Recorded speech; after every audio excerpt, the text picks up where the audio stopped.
নমস্কার বন্ধুরা, রান্নাঘরে রেখা চ্যানেলে সবাইকে স্বাগত। আজকে উচ্ছের একটা ভিন্ন স্বাদের রেসিপি তোমাদের সাথে শেয়ার করব।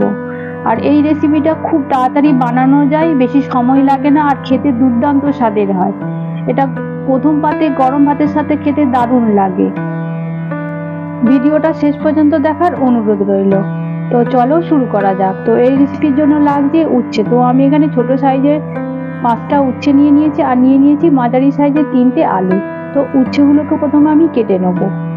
তো উচ্ছেগুলো প্রথমে মাঝখান থেকে আধখানা করে নিয়ে ভেতরে যে বীজগুলো আছে বীজগুলোকে আমি ফেলে দেবো। উচ্ছের সব বীজগুলোকে ফেলে দিয়ে ঠিক ছোট ছোট টুকরো টুকরো করে আমি কেটে নেব।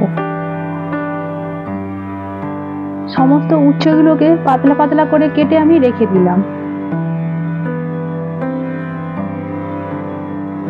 উচ্ছেটা কেটে নেওয়ার পর এবারে আমি আলুটা কেটে নেব। তো তার জন্য আমি প্রথমে আলুটার খোসাটাকে এইভাবে ছাড়িয়ে ফেলে দেবো।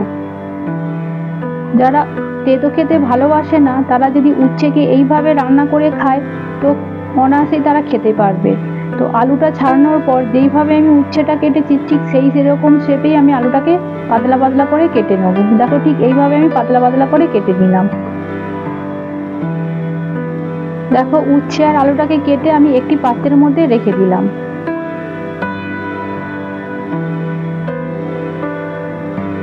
এবার আমি ডালটা বেটে নেব। তো ডালটাকে আমি 3-4 ঘন্টা আগে ভিজিয়ে রেখেছিলাম। তো আমি এখানে মুসুর ডাল নিয়েছি, তো তোমরা চাইলে মটর ডাল বা ছোলার ডালও ব্যবহার করতে পারো।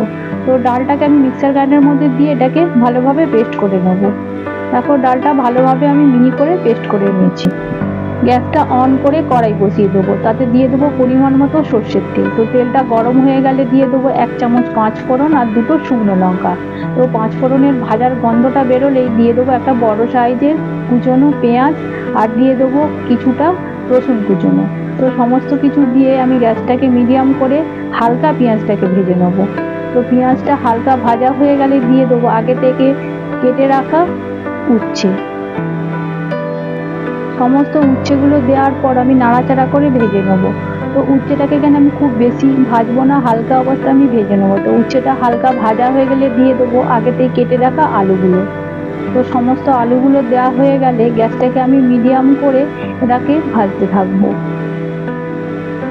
এবারে দিয়ে দেবো স্বাদ মতো নুন। তো নুনটা দেওয়ার পর কিছুক্ষণ ভেজে নেব। তো কিছুক্ষণ ভাজা হয়ে গেলে ঢাকনা দিয়ে ঢেকে 5 মিনিট আমি রান্না করে নেব। তো 5 মিনিট বাদে ঢাকনাটা খুলে আবারও নাড়াচাড়া করে আমি ভাজতে থাকবো। আলুটা যতক্ষণ না অবধি সেদ্ধ হয় ততক্ষণ অবধি আমি নাড়াচাড়া করে ভেজে নেব।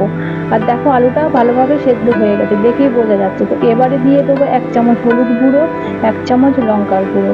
হলুদ গুঁড়ো আর লঙ্কার গুঁড়োটা কিছুক্ষণ আমি কষিয়ে নেব। তো কষিয়ে নেওয়ার পর দিয়ে দেবো আগে থেকে বেটে রাখা মুসুরির ডাল। ডাল বাটাটা দেওয়ার পর দিয়ে দেবো স্বাদ মতো নুন।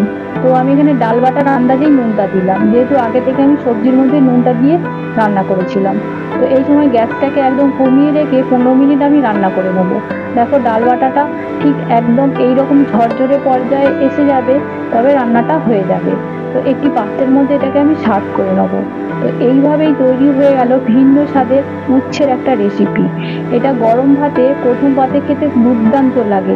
তোমরা যদি এইভাবে এই উচ্ছের ভিন্ন স্বাদের রেসিপিটা একবার বানিয়ে খাও, তোমাদেরকে বারবার বানিয়ে খেতে ইচ্ছা করবে। তোমাদের যদি এই রেসিপিটা ভালো লেগে থাকে প্লিজ একটা সাবস্ক্রাইব করে দিও, লাইক শেয়ার কমেন্ট করতে কিন্তু ভুলো না। অবশ্যই এই রেসিপিটা একবার হলেও বাড়িতে বানানোর চেষ্টা করো। আর তোমরা ভালো থাকবে, সুস্থ থাকবে। ধন্যবাদ।